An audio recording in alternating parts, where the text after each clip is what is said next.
संपूर्ण भारत आज मणिपुर की घटना को याद कर और उसे देखकर दर्द में है और दुख में है, और दुख और दर्द जैसे शब्दों का प्रयोग भी कम है, क्योंकि हम सब निरुत्तर हैं। जैसी घटना घटी, जो निर्मम तरीके से उन दो अबला नारियों के साथ में जो भी हुआ, वो बहुत बड़ा अधर्म और बहुत बड़ा पाप है। कैसे आप लोग ये अधर्म देख सकते हैं? कैसे करने वालों ने ये घिनौना कृत्य करते समय उनका सारा ज़मीर मर गया था, वो ये नाचते हुए ले जा रहे थे। ये हमारे संस्कार है, ये हमारा धर्म है। क्या महाभारत को भूल गए?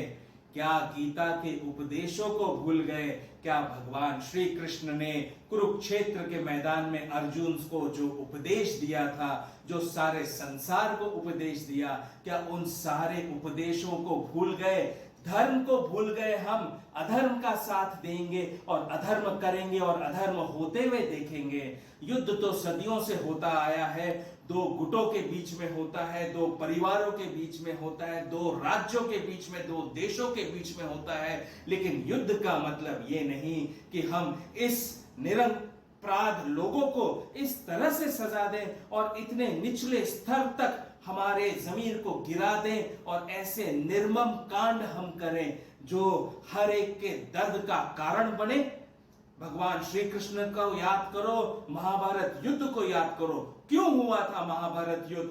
क्योंकि भरे दरबार में द्रौपदी का चीरहरण हुआ था। केवल चीरहरण, मणिपुर में चीरहरण नहीं, एक द्रौपदी नहीं, दो द्रौपदियों का निर्वस्त्रीकरण हुआ है, जो बहुत बड़ा अधर्म, बहुत बड़ा पाप है। और ऐसे पापियों को इस संसार में ही नहीं, ऊपर नरक लोक में भी जगह नहीं मिलेगी। वे तड़पते रह जाएंगे। यहाँ एक निर्भया नहीं, दो निर्भया बनी है और हम सारा संसार इसे चुपचाप खड़ा देख रहा है।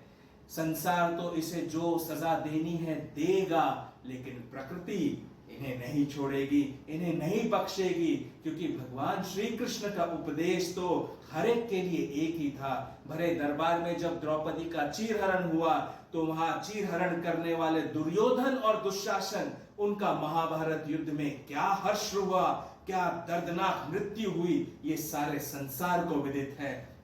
उनका साथ देने वाले पितामह भीष्म, उनका साथ देने वाले गुरुवर द्रोणाचार्य, महाबली कर्ण, इन्होंने अधर्म नहीं किया, लेकिन इन्होंने अधर्म होते हुए देखा, अधर्म को चुपचाप देखा, ना उसके लिए बचाव का कोई कार्यक्रम किया, ना उसके लिए खड़े हुए, बल्कि अधर्मियों के साथ खड़े हुए। तो इनका भी हर्ष क्या हुआ महाभारत युद्ध में? मेरे साथियों, ये भगवान श्री कृष्ण ने बताया। जब कुरुक्षेत्र के मैदान में अर्जुन बीच युद्ध भूमि में खड़े थे और अपने शस्त्रों का त्याग करने के लिए तैयार हो गए, तभी भगवान ने गीता का उपदेश दिया अर्जुन को। यदा यदा ही धर्मस्य ग्लानिर्भवति भारत, अभ्युत्थानम् अधर्मस्य तदात्मानं सृजाम्यहम्, परित्राणाय साधूनां विनाशाय च दुष्कृता, धर्म संस्थापनार्थाय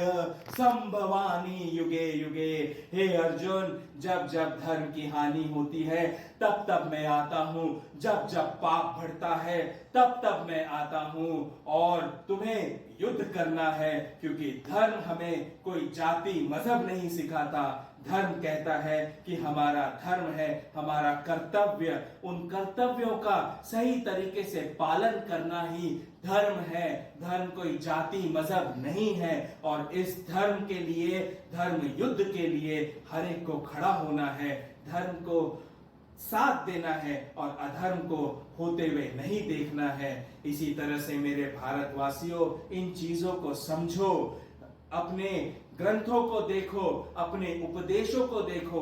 भगवान ने जो कहा उसे समझिए और ऐसे घिनौने कृत्य नहीं करिए। उन दो अबलाओं के साथ में जिन्होंने ये कृत्य किए, वे तो सजा के पात्र है ही है, लेकिन उनके साथ में जो सारे लोग जा रहे थे, उसमें का हर व्यक्ति सजा का पात्र है। वे पुलिसकर्मी भी जिन्होंने उस अबला को वहां पर छोड़ दिया, शायद भय के कारण, शायद इतने लोगों को देखने के कारण, भगवान ने कहा कि युद्ध भूमि में जब तुम हो, और युद्ध में अगर धर्म की रक्षा करने में तुम्हारे प्राण भी चले जाए तो भी उसका भय न करो, लेकिन अधर्म को होने से रोकने का पूरा पूरा प्रयास करो। ऐसा ही हर इंसान को होना चाहिए। और मैं यही कहना चाहूंगा कि अधर्म का साथ ना दो, अधर्म होने ना दो, और अपने अहंकार को, मोह को, लोभ को, लालच को बीच में न लाओ, इसका त्याग करो। इसके लिए कोई भी घिनौना कृत्य न करो, इनका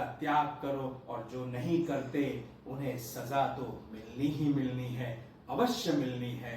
संसार के द्वारा भी मिलनी है, प्रकृति के द्वारा भी मिलनी है, और ईश्वर भी उन्हें नहीं बख्शेगा।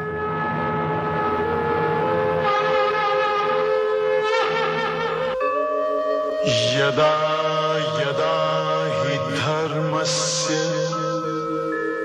ग्लानिर्भवति भारत अभ्युत्थानम् अधर्मस्य तदा